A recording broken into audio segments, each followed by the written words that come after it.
Yo! Video games. What up, dudes? Matt here from YoVideogames. With Tokyo Game Show in full swing right now, everyone's waiting for the next big announcement, either online or from the show floor. To kick off the Tokyo Game Show, Sony held a press conference for Japan that was met with mostly a resounding thud. Sony has had a hard time living up to their E3 2015 conference, and while this year certainly wasn't bad, I think it's safe to say we haven't had a real big wow moment out of all the conferences that have happened this year. And let's face it, it's getting harder and harder to have those big moments because there's just so many different places for any one company to show off new games now. So despite a pretty mediocre showing in Japan this week, let's look back at the biggest and best game announcement from years past. Number 5. Square Enix gives fans what they want. E3 2013. You don't often hear much from third-party press conferences, but Square Enix had a real showstopper in 2013. Even after the big Sony and Microsoft showdowns, for years fans were wondering when they would see Final Fantasy Versus 13 again, and if it was even worth calling Versus 13 at all anymore. Fans were also clamoring for Kingdom Hearts 3, even if it wasn't officially announced yet. But fact remained that it had been many years since Part 2. Defying expectations, Square not only revealed that Versus 13 was indeed coming to PS4 as Final Fantasy 15, but also that Kingdom Hearts 3 was very real and in development with a gameplay tease. If you know me, you know I don't give two shits about either franchise, but it's impossible to deny how great it was to be a Square fan that day when the two biggest franchises in your life were both getting announcements at the same time. Sadly, it's been some time since we've heard or seen much of Kingdom Hearts 3, but at least Final Fantasy 15 is almost finished some 3 years later, right? Number 4. Nintendo brings Christmas to June. Nintendo sure is being coy with its library of titles.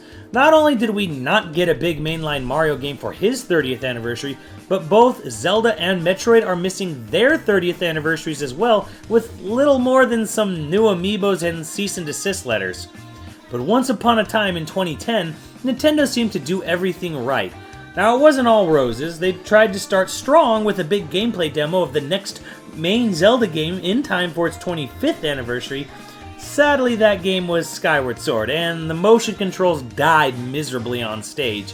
Even worse was the game wasn't much fun even when they did work, but regardless, Nintendo went all fucking out besides Zelda. It had new Kirby and Metroid games, Donkey Kong Country and GoldenEye were returning, as well as Golden Sun and Kid Icarus, and they were introducing a brand new portable system for people to play attached to one of Reggie's harem babes.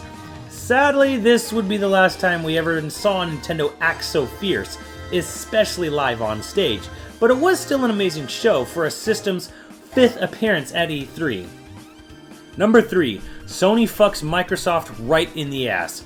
Usually it takes a year or two to decide the winner of a console war for a generation, but other times it's over before it's even begun.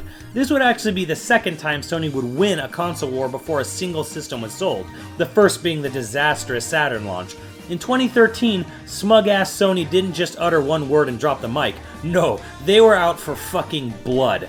Following months and weeks of outcry at the proposed always-online, locked DRM Xbox One, things only got worse when Microsoft confirmed the public's fears right before going into E3 2013.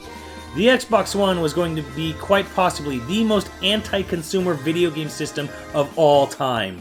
This gave Sony all the leeway they needed, and to thunderous applause at their press conference after Microsoft's, they drove the stake into the heart of their competitor by simply announcing that the PS4 would function with game discs the same way it had since 1995.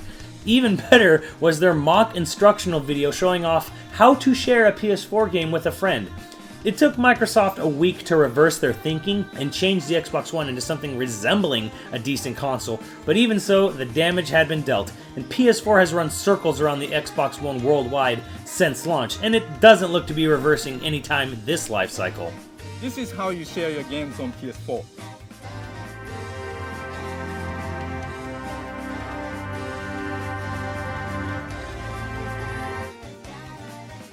Thanks.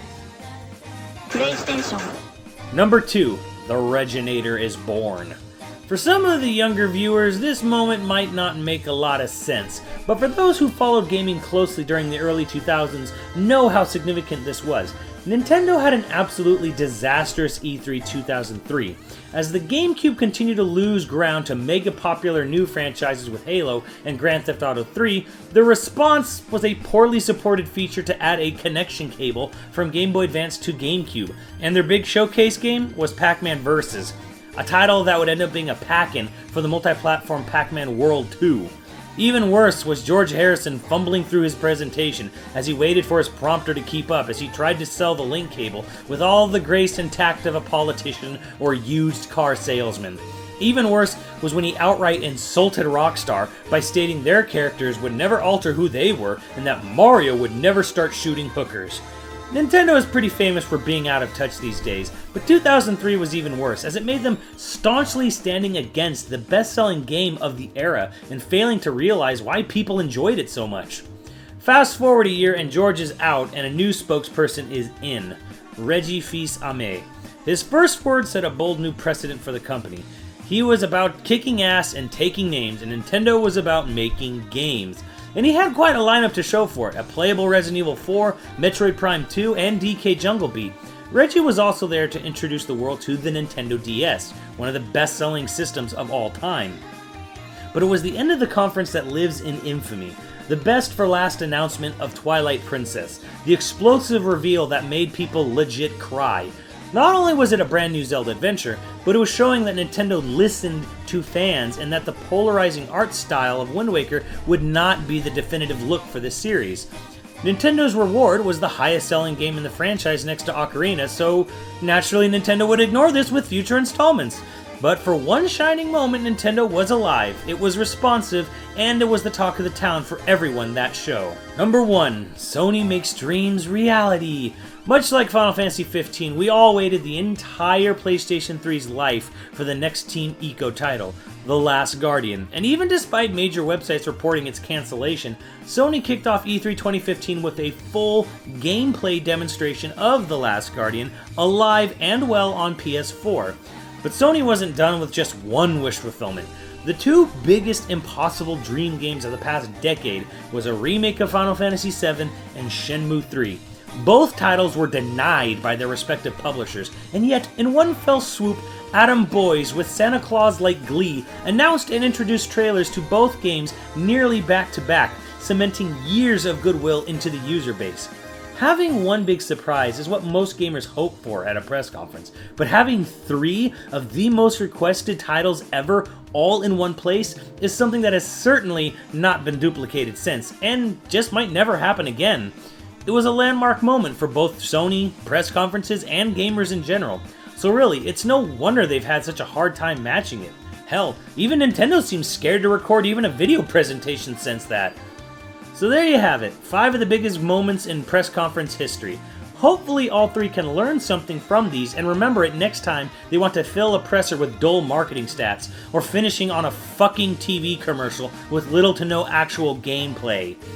Let me know what you guys think and I'll see you on the channel. Later, dudes!